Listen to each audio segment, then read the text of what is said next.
Silakan duduk.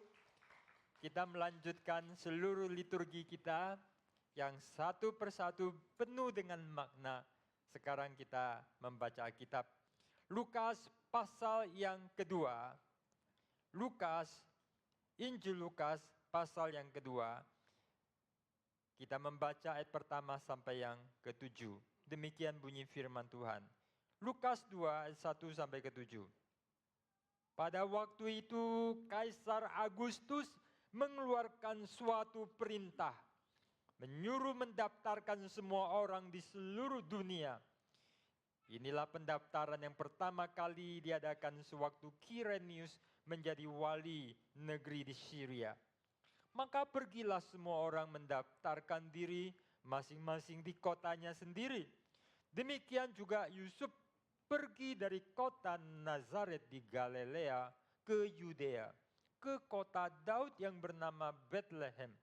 Karena ia berasal dari keluarga dan keturunan Daud, supaya didaftarkan bersama-sama dengan Maria tunangannya yang sedang mengandung. Ketika mereka di situ, tibalah waktunya bagi Maria untuk bersalin. Membaca bersama. Dan ia melahirkan seorang anak laki-laki, anaknya yang sulung, lalu dibungkusnya dengan lampin dan dibaringkannya di dalam palungan, karena tidak ada tempat bagi mereka di rumah penginapan. Saya melanjutkan. Di daerah itu ada gembala-gembala yang tinggal di padang menjaga kawanan ternak mereka pada waktu malam. Tiba-tiba berdirilah seorang malaikat Tuhan di dekat mereka, dan kemuliaan Tuhan bersinar meliputi mereka, dan mereka sangat ketakutan.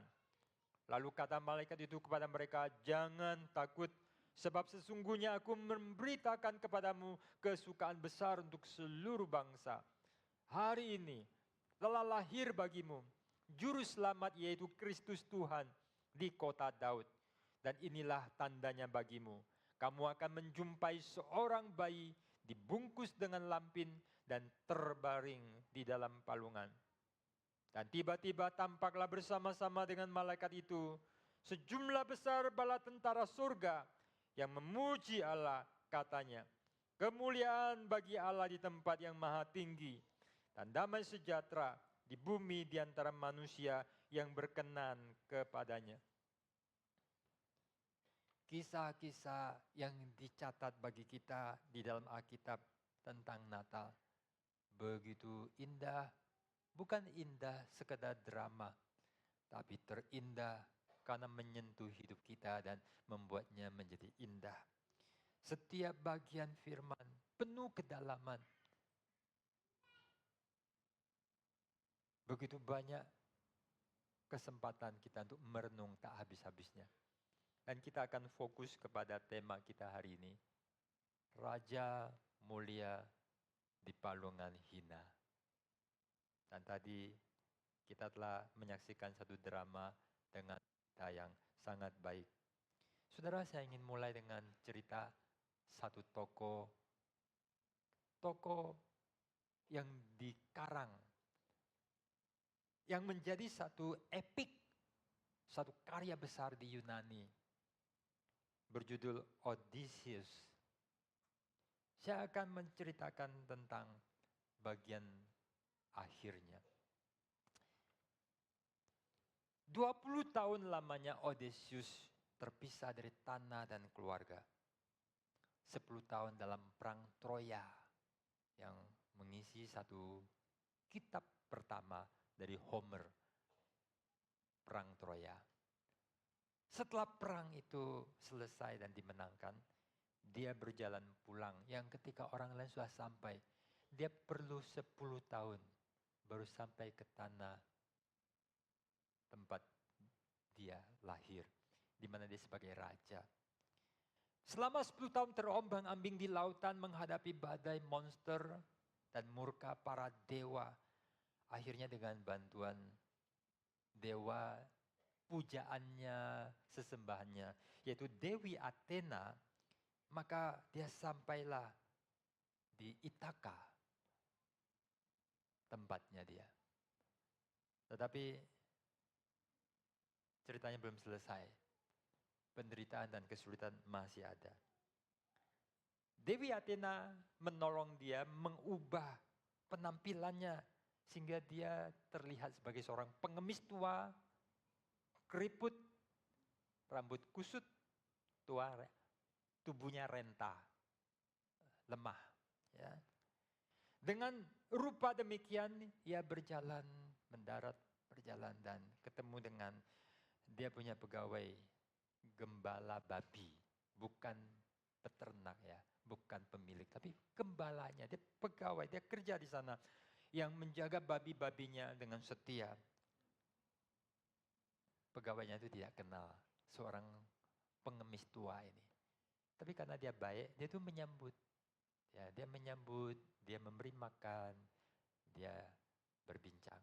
Nah dari situlah maka Odysseus itu tahu situasi negerinya, istananya. Telah datang pangeran-pangeran dari berbagai tempat untuk mau melamar istrinya.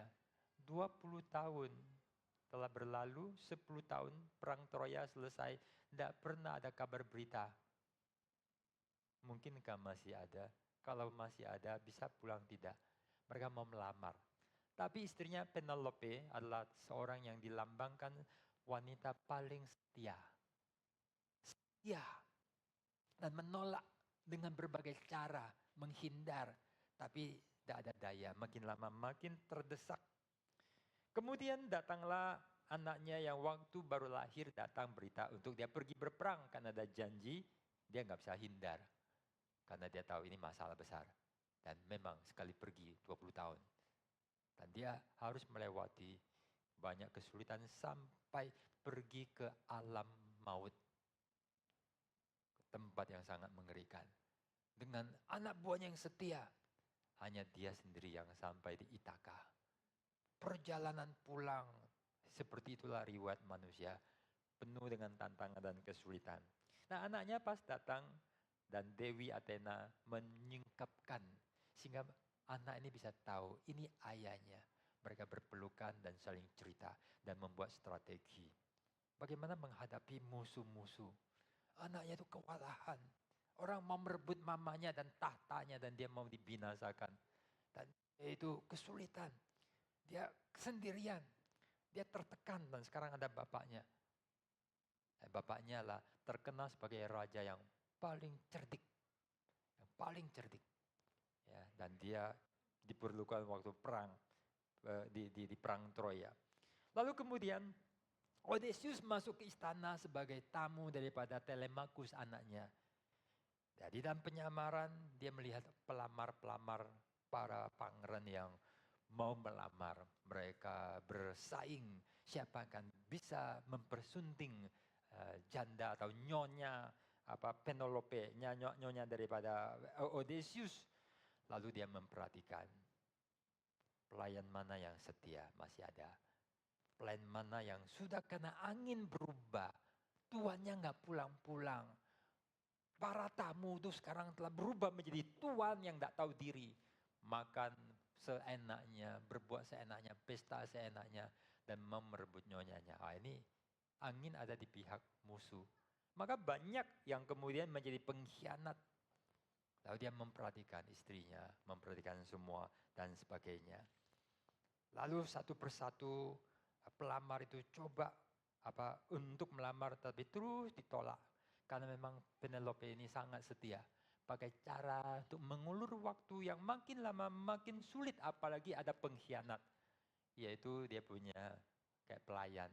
Itu sudah menjadi dideketin dan sudah menjadi antek-antek daripada musuh. Sehingga rahasianya yang menunda itu kebuka pada waktunya yang ditentukan. You harus milih. Tidak bisa. Tidak bisa terus kami dibohongin. Tunggu-tunggu demikian.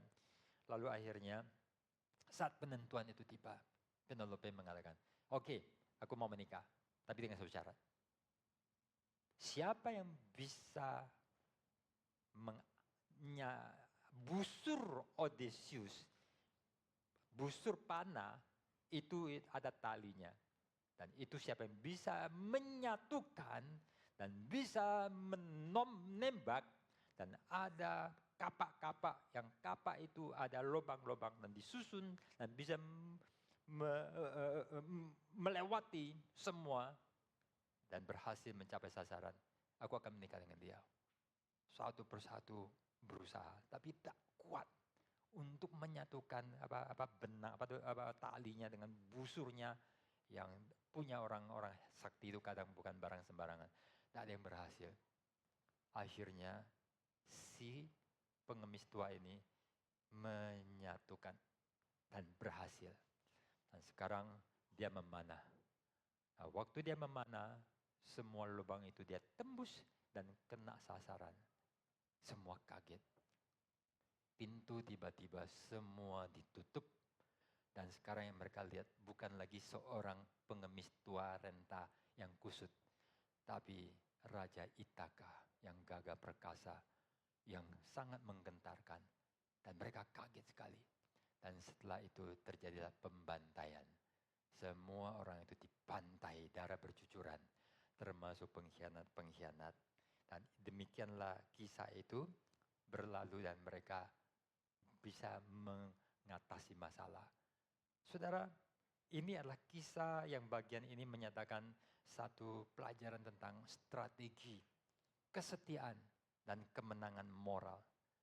Seandainya Odysseus datang dengan jati diri yang asli yang dikenal sebagai raja yang sangat memiliki kemampuan yang hebat, sangat cerdik, maka orang-orang yang levelnya di bawah dia pasti akan berhati-hati, pasti akan berjaga-jaga.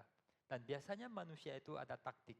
Kalau melihat lawan atau pihak lain itu ada lemah, mereka ciak, mereka makan, mereka itu hancurkan. Tapi kalau pihak lain itu memiliki kekuatan, bisa membahayakan, mereka itu akan berpura-pura baik, berpura-pura bersahabat. Lalu kemudian kalau niat hati memang ingin memakan, ingin menghabiskan, mereka akan pakai cara licik. Ya, ada orang punya kekuatan dan dia kalah di bawah kekuatan, punya kekuatan politik, tapi mereka akan cari strategi, cari informasi untuk kemudian bisa menghajar. Dan kadang kalau tidak hati-hati, ini adalah suatu kondisi yang sangat bahaya. Odysseus dan banyak orang cerdik pandai, mereka seringkali memilih menampilkan diri sangat bersahaja, tak punya kekuatan, seperti lemah, supaya orang tidak hati-hati, keluar aslinya. Kemudian orang bisa tahu siapa yang orang benar, siapa orang jahat, siapa yang berpihak dan setia, siapa yang penuh pengkhianatan, yang sering memanipulasi, yang sering berbahaya. Saudara, Tuhan di dalam setiap tindakannya penuh hikmat.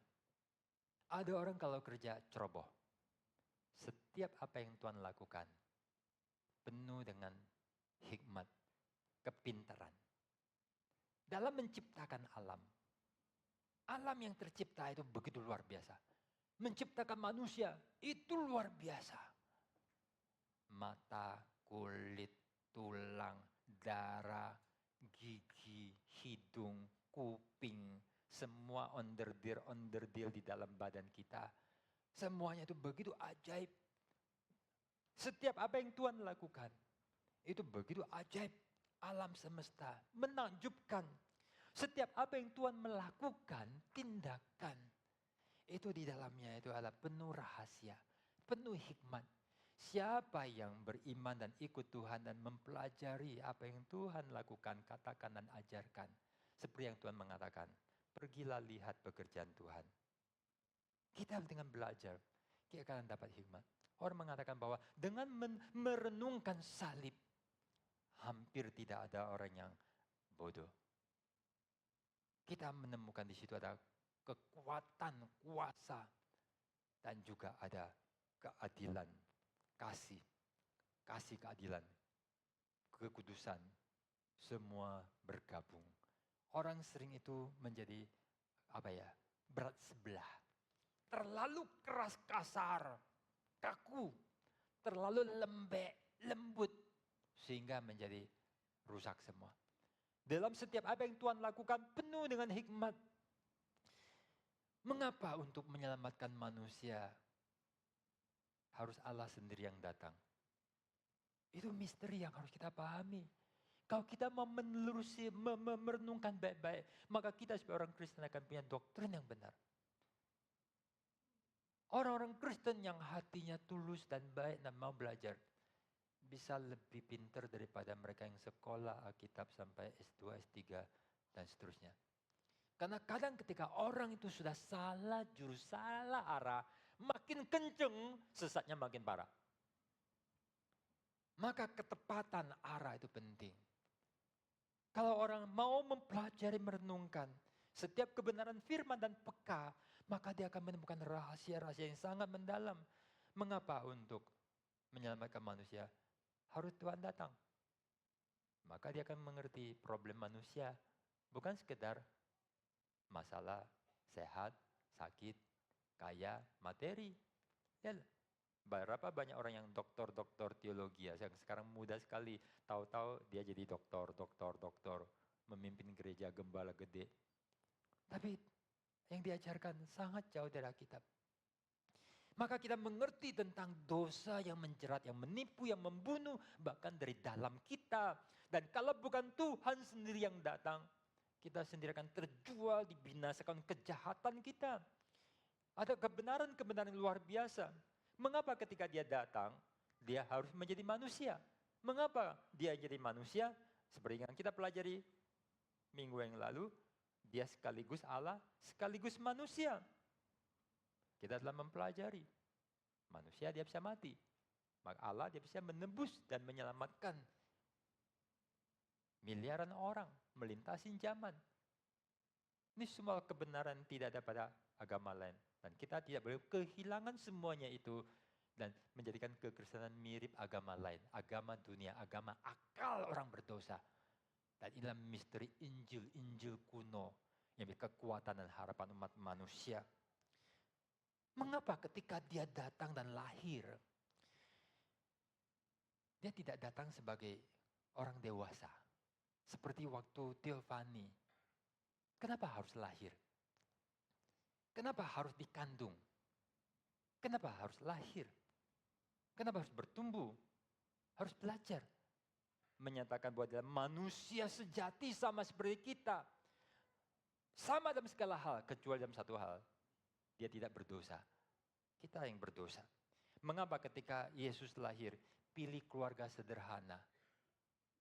Cenderung miskin. Kenapa tidak memilih keluarga kerajaan yang kaya dan berkuasa? Begitu miskin. Di kandang. Terbaring di palungan. Banyak orang lahir dengan baik. Dia begitu mulia. Dan kita lihat bagaimana ketika anak raja mau lahir. Semua menyambut, semua disiapkan. Para pegawai dan raja-raja tetangga. Mereka datang membawa upeti. Kadang itu pesta berhari-hari, berminggu atau berbulan. Ini raja besar mau lahir. Raja yang dinantikan berabad-abad. Mestinya jauh lebih hebat. Ketika orang menyambut putra mereka, dahsyatnya. Ketika orang kaya, orang hebat, ada something yang luar biasa yang mereka rayakan. Tapi ketika Yesus lahir, dari keluarga sederhana, lahirnya di Bethlehem. Tinggalnya di Nazaret, lahirnya di Bethlehem, hamil tua. Siapa yang mau pergi? Alkitab telah mencatat mesti di Bethlehem di kota Daud. Maka caranya apa? Agustus pun menjadi hamba Allah. Dia membuat titah, sensus. Semua harus pergi. Dan waktunya tiba. Dan tibanya waktu, siapa? Bapak siapa tadi itu? Eliab sama siapa tuh yang galak banget itu loh. Yang banyak kalung-kalung. Hah? Tobias itu loh. Yang keras hati itu ya. Yang begitu egois itu ya. Satu orang mau 2 kamar. Tidak boleh ada gangguan. Ya. Harus lahir di sana. Ya. Dan tidak ada tempat. Kok pas nggak ada tempat? Kok high season? Kok pas orang lain yang sudah booking semua. Lalu tidak ada tempat, harus terlahir di kandang. Waktu saya di STTRI Warung Buncit, itu ada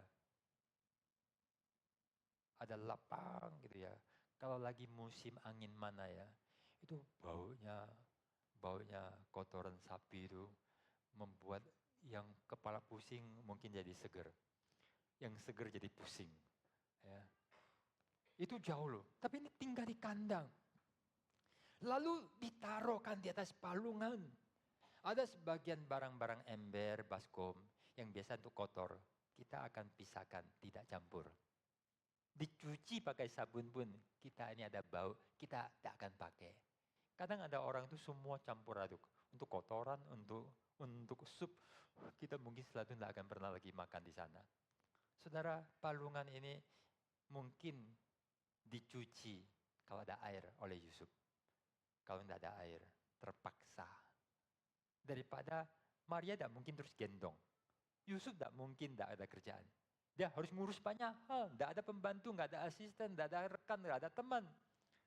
Dan sangat terbatas.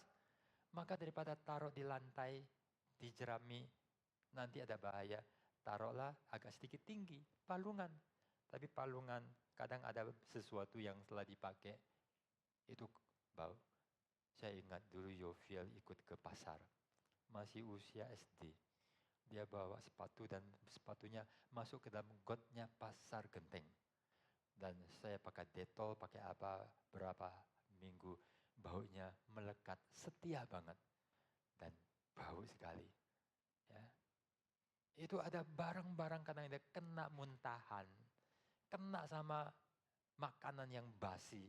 Itu bau setengah mati, tetapi disitulah Yesus Kristus, Raja Surga, lahir di dunia, tempatnya di kandang, terbaringnya di palungan.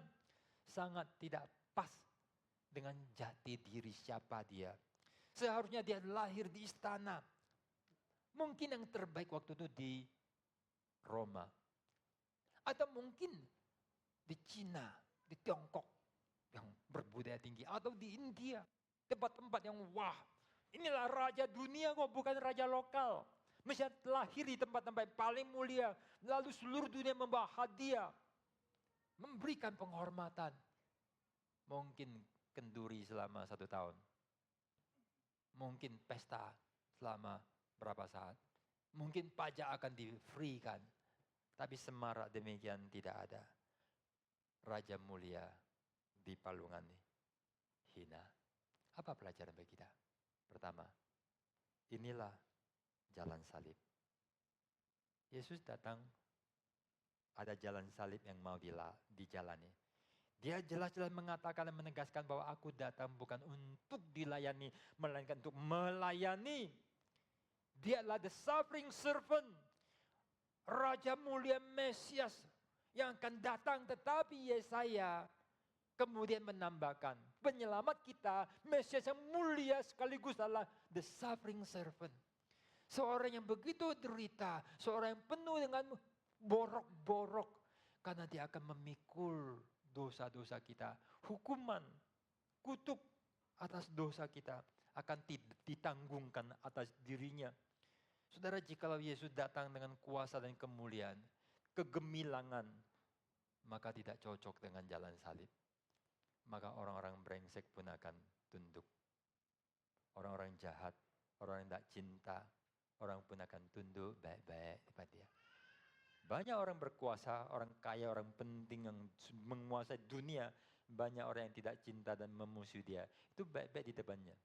Mau cari kesempatan, mau cari keuntungan. Dan kalau dia punya kesempatan, mampu untuk bersaing, yang bawah tidak bisa. Yang memiliki rasa mampu, aku orang nomor 2, aku nomor 3, aku nomor 4, aku akan gulingkan dia, nanti aku nomor 1.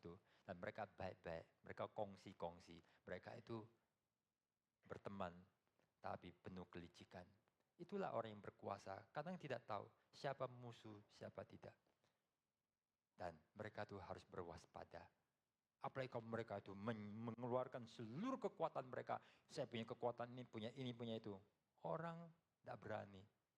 Tapi tunggu waktunya, begitu lengah akan dihabisi. Saudara, Yesus tidak datang dengan segala kegemilangan untuk membuat orang yang jahat pun tunduk. Tapi pura-pura. Tapi dia datang seperti Odysseus. Remeh, rendah, nobody. Odysseus pernah menyebut namanya, siapa namamu? I'm nobody. Lalu Siklop yang dewa raksasa kepala mata satu itu mengatakan, Father, bapaknya itu adalah Poseidon. Ya, nobody hurt me. Oh, nobody hurt me artinya apa? Tidak ada yang ya. Ini orang licik, ya, orang yang pinter, ya, sangat luar biasa. Dia nobody. Saudara, Yesus Kristus datang seakan-akan nobody. Ketika Petrus mendengarkan bahwa Yesus akan pergi ke Yerusalem, dimatikan, disiksa. Petrus mengatakan, Guru, jangan begitu. Engkaulah orang yang paling diberkati. Sekali-kali tidak boleh terjadi pada engkau. Wah, empati. Kalau saya dapat orang demikian, wah, terima kasih ya. Saya coba pikir-pikir ulang. Apa reaksi Tuhan Yesus? Nyah kau. Engkau memikirkan perkara-perkara duniawi, bukan pikiran daripada Tuhan. Saudara, ketika ada orang dalam segala kemuliaan, tampil dalam segala kerendahan, lalu mengalami kematian, siapa yang tahu kemuliaan dan kuasa dan karyanya? Sulit. Ada orang lemah, ada orang remeh. Kadang mereka seperti onderdil. Orang lemah terbantai, teraniaya, terinjak dan mati. Lalu dunia terus berlangsung. Then nobody. Banyak orang sepertinya itu. No name, nobody, useless, no significant. Banyak orang seperti demikian. Kadang banyak orang juga dipandang oleh orang-orang yang hebat, tinggi, dianggap sebagai nobody. Ada keluarga ningrat yang berharga. Ada keluarga layak untuk menjadi korban sebagai pion, sebagai bahan untuk mendukung lain jenis. Karena saya orang Kristen yang mengerti manusia adalah gambar Allah, saya nggak mau melihat begitu. Sehingga kita mau menghargai bahkan orang yang paling tidak dihargai. Karena Tuhan, bukan saya.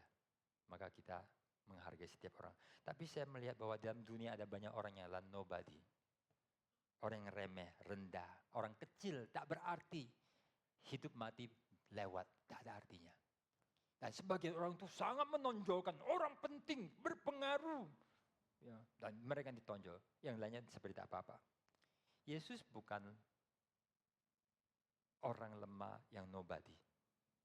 Yesuslah yang sangat mulia tapi terselubung. Yesus yang menderita Allah yang termulia. Yang mulia berbalutkan kehinaan.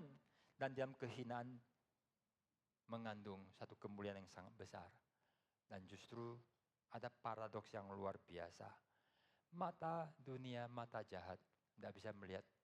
Hanya melihat orang yang berbaju mewah, yang kaya. Lalu lihat, oh hebat. Sebagian orang mencari pasangan orang kaya. Setelah itu nasib mereka, kasihan.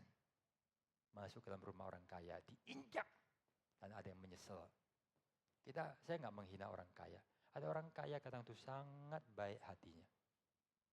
Ada orang miskin kadang baik hatinya. Ada orang kaya kadang itu buruk. Ada orang hina, tidak kalah buruk. Semua tergantung kepada jiwa. Saudara, di dalam Yesus yang datang dalam kehinaan, termasuk nanti di atas kayu salib, banyak orang menghina. Apa yang dilihat? Tidak semarak, tetapi ada orang yang bisa melihat secara berbeda. Yesus adalah pribadi maha kuasa yang memerintah malaikat dan memerintah segala sesuatu. Tetapi dia tergantung, tak berdaya. Bukan tak mulia, bukan tak berkuasa, bukan tidak kaya, tapi menahan, merendahkan diri. Dan membiarkan diri untuk disiksa, dihina, dan dimatikan. Seperti apa yang dijelaskan oleh C.S. Lewis di dalam cerita anak-anak yang terkenal. Tapi layak dibaca oleh orang yang paling pinter. Narnia Chronicle. Singa aslan yang berkuasa itu. Yang ketika bersuara orang gentar, musuhnya gentar, iblis itu gentar. Tapi demi Edmund, dia pergi ke sana. Membiarkan diri diikat. Surainya dicabut, digunting, diejek, diludah, dan dibunuh. Padahal dia memiliki kuasa yang menentukan eksistensi Narnia World. Yang menentukan, yang bisa sekali bertindak. Musuh dia dihabisin. Tapi dia menahan diri dan membiarkan diri mati. Supaya Edmund bisa lepas dari kutuk.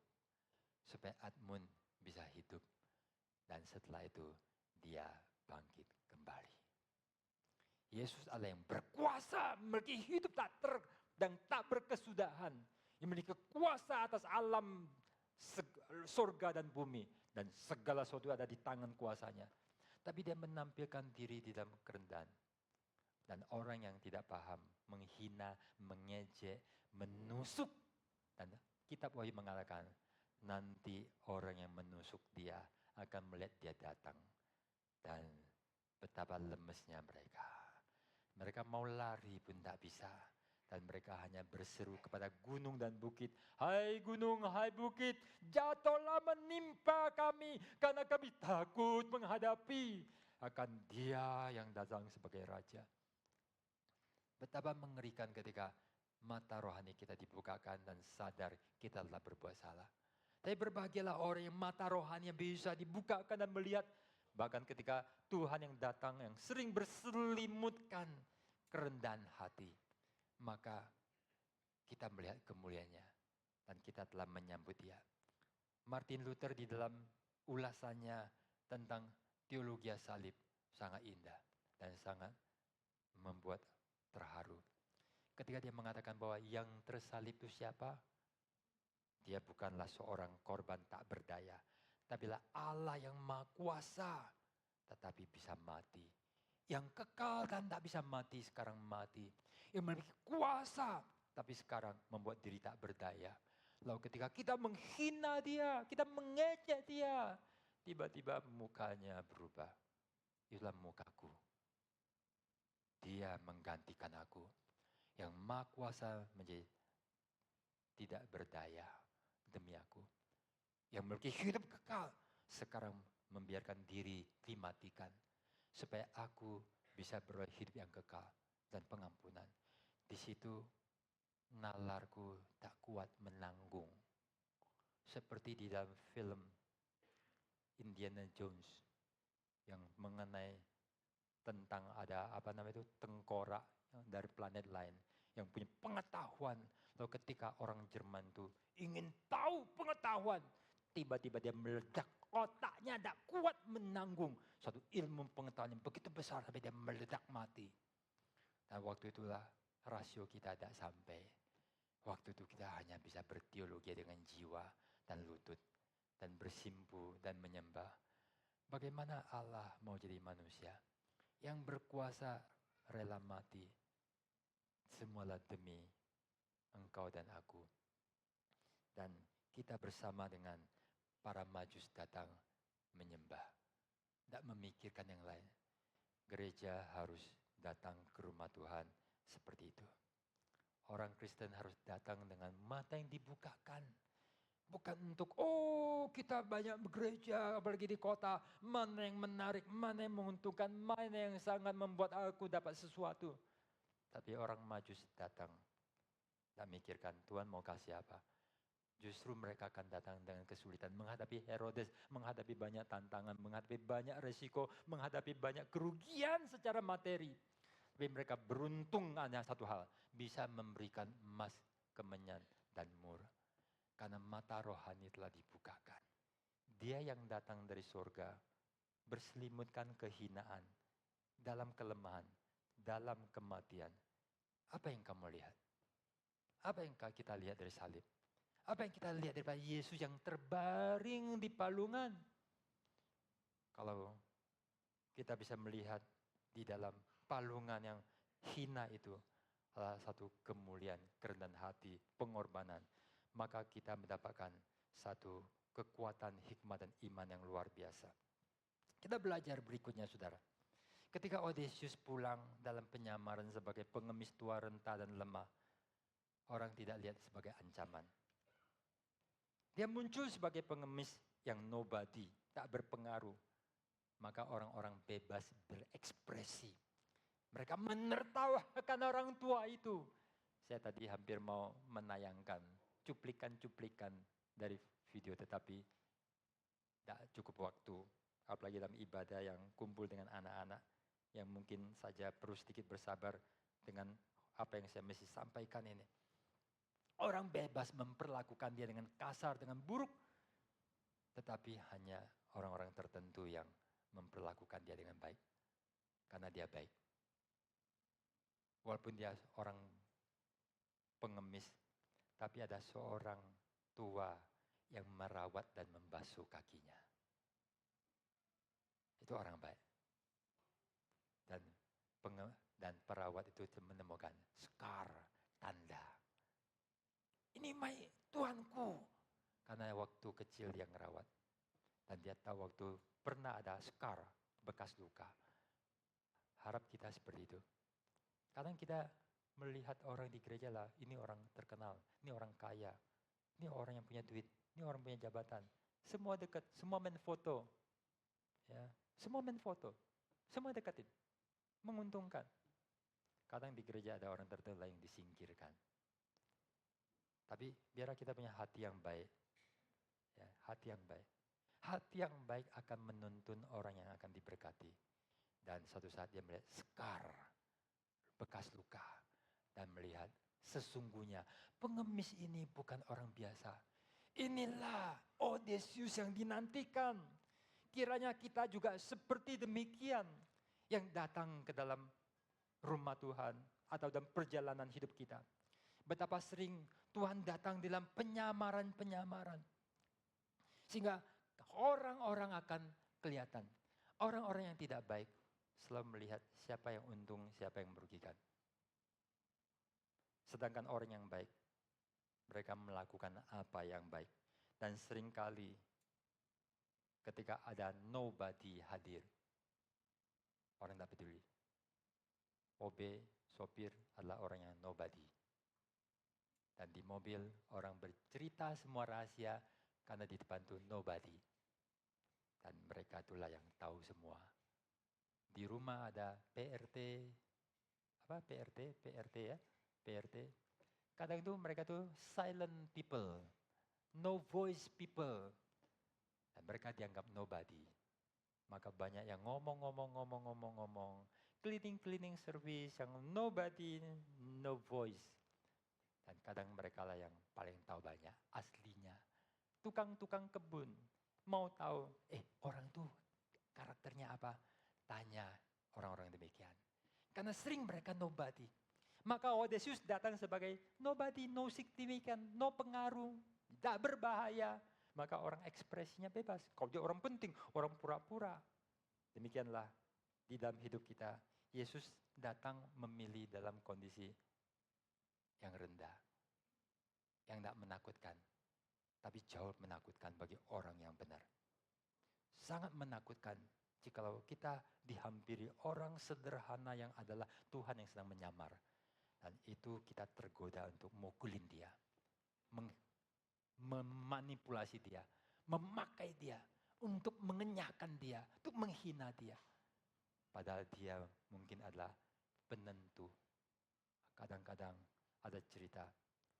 Orang paling kaya. Itulah yang menyamar sebagai satpam atau juru parkir. Lalu ketika ada cowok yang sedang mau mengejar cewek, anak orang kaya, lihat orang ini dihina-hina, diperlakukan dengan kasar. Tahu-tahu pacarnya datang dan panggil dia, "Papa, mati lu disambar halilintar. Bubar, kamu akan ditolak." "Oh, maaf. Itu kesalahpaham. Kalau aku tahu, itulah asli." Maka seringkali orang itu menyamar untuk tahu isi hati orang sesungguhnya apa. Dan Tuhan datang untuk membuat orang terbuka. Bagaimana sikap hati orang. Tuhan mau orang yang hatinya bersih, karakter yang baik. Bukan orang yang selalu penuh hitung-hitungan, untung rugi secara egois, yang jiwanya tulus. Berbahagialah orang yang hatinya suci karena mereka akan melihat Tuhan. Injil atau khotbah yang banyak menawarkan banyak hadiah dan tawaran-tawaran. Gereja yang banyak menawarkan program-program untuk seperti bisnismen, untuk saling menarik. Kita berusaha yang terbaik. Kita perlu pelayanan yang lebih baik.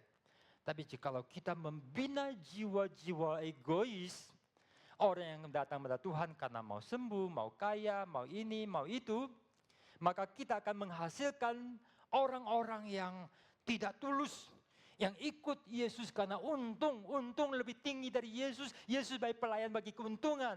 Dan kita tidak menghasilkan pengikut Tuhan yang baik. Dan itu keliru.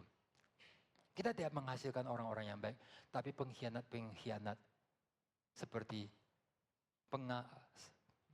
pendamping daripada Penelope yang melayani tapi membocorkan semua kepada musuh. Dan akhirnya orang ini juga tembak, dipanah oleh Odysseus. Di gereja orang seperti apa yang kita akan dapatkan? Orang yang melihat arah angin. Orang yang melihat siapa yang punya kuasa, punya pengaruh, punya keuntungan. Atau mungkin melihat orang lemah untuk diinjak, untuk dicela, untuk dipakai, untuk diperlakukan tidak baik. Saya sangat kagum kepada para majus. Tadi Bu Eni bicara tentang orang majus. Mempersiapkan sampai menangis, terharu. Saya tahun ini sangat kecantol dengan orang majus. Orang majus itu datang dari jauh untuk menyembah bayi yang baru lahir. Melihat satu tanda, mereka mencari sampai kepada Herodes. Tapi tidak menemukan. Mungkin akan kecewa. Dan akhirnya mereka sampai di kandang yang jelek. Mereka tempat yang sederhana. Bayi di dalam kandang mungkin, atau dalam rumah mungkin. Tapi itu mungkin tidak jarak terlalu jauh daripada dia masih di Bethlehem. Bukan di Galilea. Bukan di Mesir, karena akan pergi ke Mesir. Ya. Tetapi dia tidak terhalang dengan semua selimut kesederhanaan. Mereka melihat kemuliaan.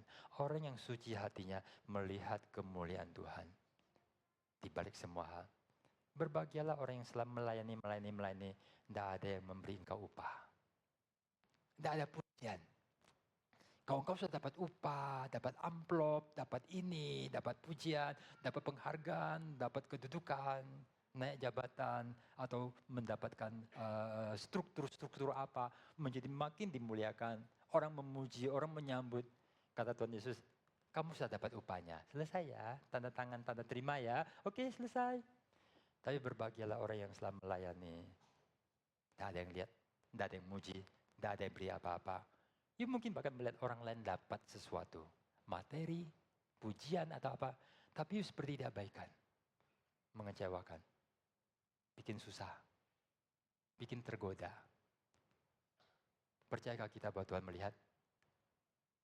Percayakah kita bahwa Tuhan melihat? Kita sedang diajar hati yang tulus. Dan waktu Tuhan yang memberi, mana yang lebih baik? Pemberian manusia atau pemberian Tuhan? Oh, kok nggak ada jawabannya? Tuhan. Pasti Tuhan memberi yang terbaik. Dan itulah orang-orang yang tulus. Saudara, ketika kita melihat 2000 tahun yang lalu, melintasi waktu dan waktu menjadi kolaps. Tiba-tiba, waktu dan kronologi ini hilang. Dan kita menjadi dalam satu paparan waktu keabadian. Dan hanya satu lembar sejarah yang tidak berkronologi. Dan waktu itu kita dengan orang Majus hadir bersama. Wah, ini perlu sedikit imajinasi. Untuk gimana kronologi dan time, history, proses itu hilang. Dan semua itu kolaps. Dan kita hanya dalam sesuatu yang namanya bukan lagi melihat satu catatan yang menit sini, menit berapa untuk membaca sampai gambar itu muncul satu persatuan proses.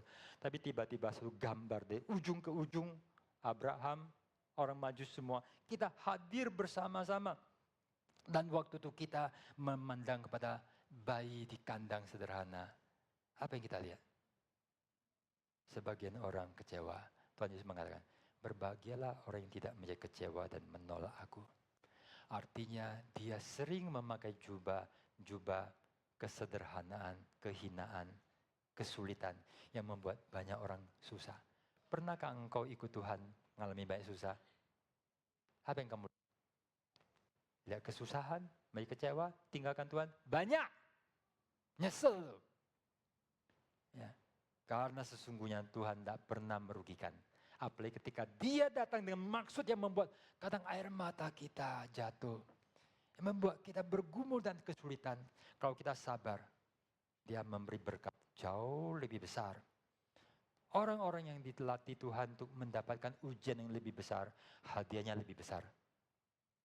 Kesulitan-kesulitan yang kita alami, masalah yang kita hadapi, ketika kita dengan takjim, dengan taat, dengan sabar, dengan tawakal, kita itu mau bersandar pada Dia.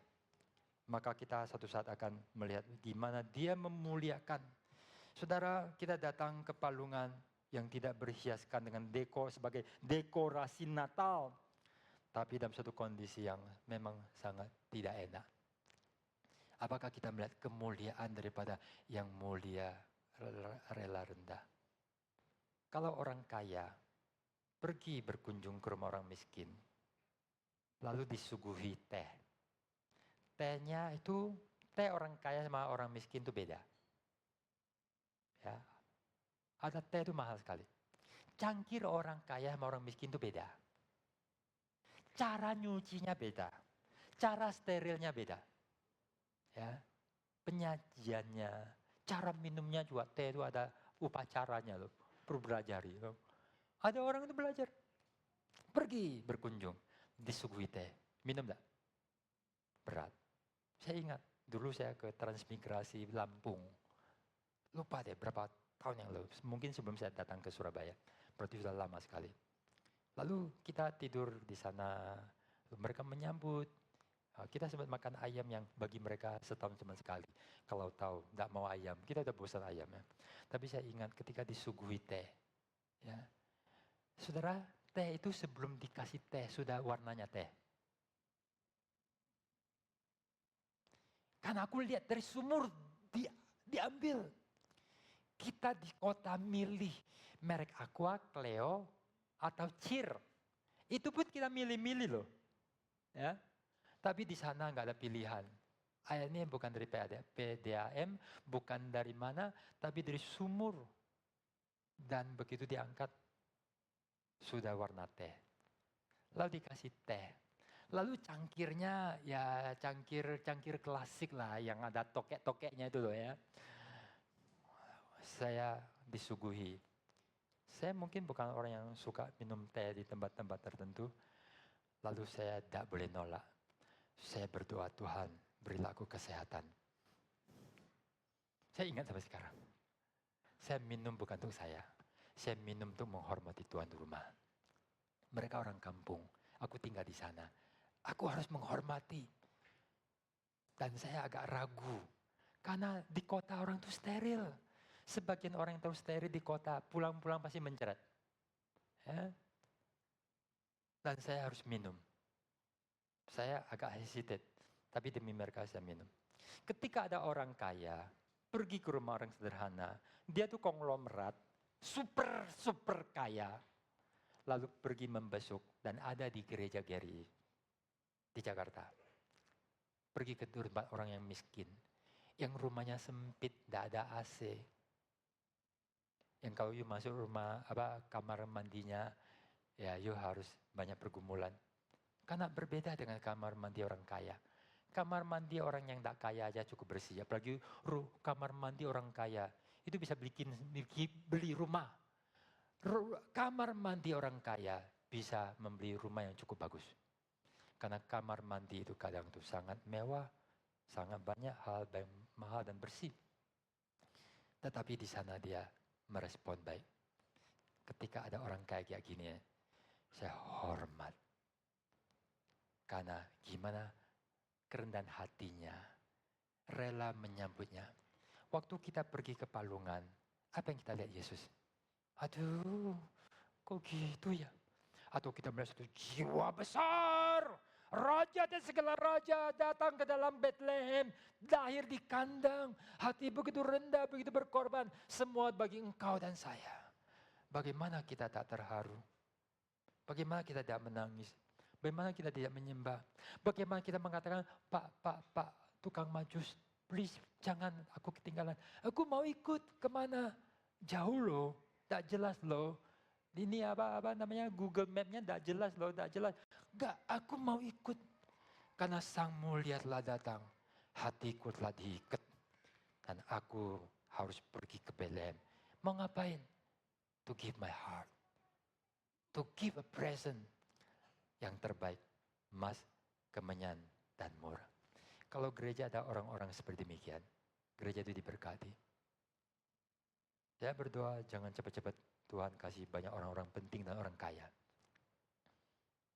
Itu ganggu. Tapi kasih orang yang punya hati dilatih.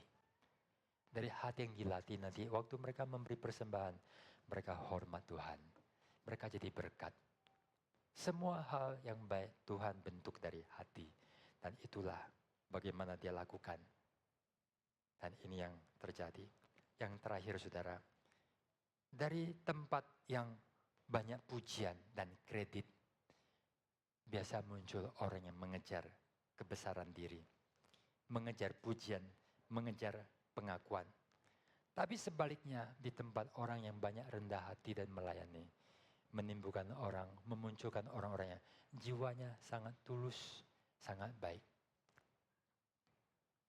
Apa beda Kristus dengan pemimpin agama lain? Ada pemimpin agama lain yang ketika dia meninggal, timbul konflik. Siapa menjadi penerus, menjadi penguasa. Lalu diturunkanlah kepada sahabatnya, penerusnya. Lalu terjadilah konflik politik.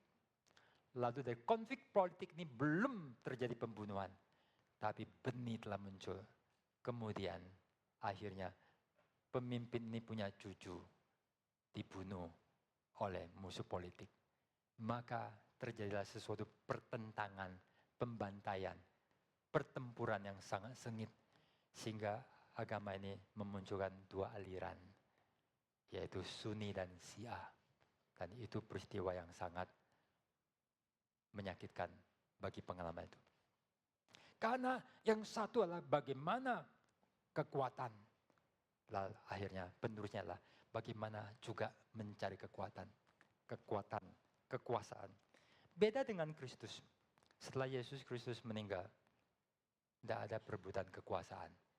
Yang ada adalah jiwa pelayanan. Berkorban diri, memberi diri, melayani, siap mati. Dan inilah kekristenan menjadi ciri yang utama. Sayang sekarang berubah, jiwa demikian telah berubah. Dalam gereja di mana orang terbanyak puji-pujian pada manusia, itu bahaya. Ya. Kalau misalnya hamba Tuhan ada 3 orang, satu dipuji, satu dipuji, satu dipuji. Emangnya 2 yang lain nyaman? Mereka juga harus mencari hal untuk dipuji. Ya. Kalau dalam satu keluarga, satu dipuji, yang lain itu bisa masalah. Tapi kalau yang ditonjolkan bagaimana melayani, rendah hati, memberkati, dan pujian semua dikembalikan pada Tuhan. Karena sesuatu hal bisa terjadi, bukan satu orang yang bekerja, tapi banyak hal, termasuk onderdil yang paling sederhana dipakai oleh Tuhan. Sehingga semua orang itu dihargai. Maka kita lihat semua kemuliaan bagi Tuhan. Maka orang tidak rebut kekuatan, rebut pujian, rebut ini dan itu. Sehingga konsentrasi dan perhatian orang, orientasi orang lah. Bagaimana kita melakukan yang terbaik. Dan semua orang hanya memuji kepada Tuhan. Maka di situ akan dibangunlah sesuatu pondasi moral untuk dibangun sesuatu bangunan yang akan bertahan sampai berabad-abad. Tetapi jikalau sesuatu bangunan, keluarga, komunitas dibangun dengan banyak hal yang penuh kemanusiaan yang sangat bersifat ego, yang sifat daging, maka akan terjadi ricu. Membangun sesuatu yang bertahan sampai berabad-abad tidak mudah. Dan Tuhan Yesus telah menanamkan. Sayang gereja zaman sekarang tidak. Terlalu banyak keunggulan diri, kekayaan, kehebatan.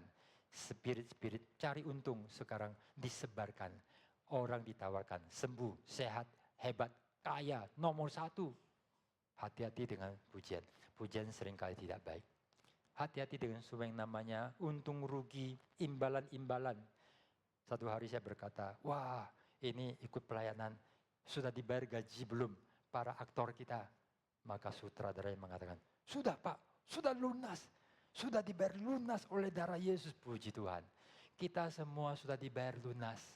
Dan kita melayani bukan untuk mau cari sesuatu apa.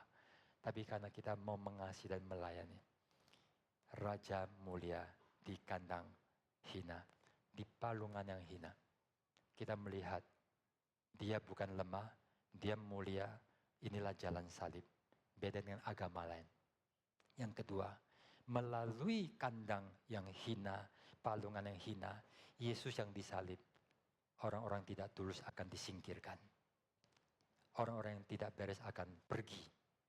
Tapi orang-orang yang tulus akan datang dan melihat Yesus yang mulia, salib kebenaran anugerah Tuhan. Dan mereka akan datang bersimpu. Orang-orang yang tinggal, yang tulus akan memberikan hati mereka kepada Tuhan. Bukan memakai gereja untuk menjadi wadah untuk peperangan. Saya bisa tergoda menjadikan gereja sebagai tempat karirku. Mimbar sebagai saya mencari satu kehebatanku. Meninggalkan namaku. Setiap orang mempunyai problem dengan ego dan nama dan sesuatu warisan. Kita semua harus menjaga diri kita. Dan gereja hanya punya. Dan tahta itu hanya untuk Tuhan. Engkau saya, pengkhotbah drama, yang di belakang panggung maupun di depan panggung. Semua kita sama. We are worshiping Jesus Christ. Amin.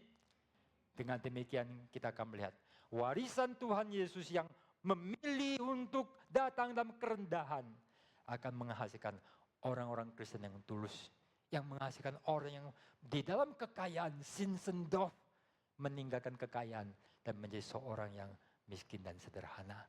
Orang-orang hebat meninggalkan segala sesuatu kemudian melayani Tuhan. Sekarang banyak orang datang, Tuhan memberkati. Kembangkan egomu, Tuhan pelayanmu. Kita kehilangan orang-orang Kristen yang tulus untuk dipersembahkan. Inilah satu dosa. Kiranya kita boleh hari ini mempersembahkan hati kita untuk tulus datang pada Dia di kandangnya, di palungannya. Kita justru melihat kemuliaan yang luar biasa. Yang mulia di surga, yang maha kuasa Allah yang dilayani para malaikat yang tidak bisa binasa, yang memiliki segala kuasa dan kekayaan. Rela miskin di kandang dan di palungan. Kita tidak cukup dengan lutut. Kita merebahkan diri. Kita tidak cukup memberikan emas dan mur. Kita mempersembahkan seluruh empedu kita, hati kita, keringat kita, nyawa kita untuk menyembah Dia. Inilah yang seharusnya menjadi ibadah yang berkenan kepada Tuhan. Mari kita masuk di dalam doa. Bu Eni, saya undang Anda untuk maju ke depan dan berdoa sebagai respon firman Tuhan kepada Tuhan.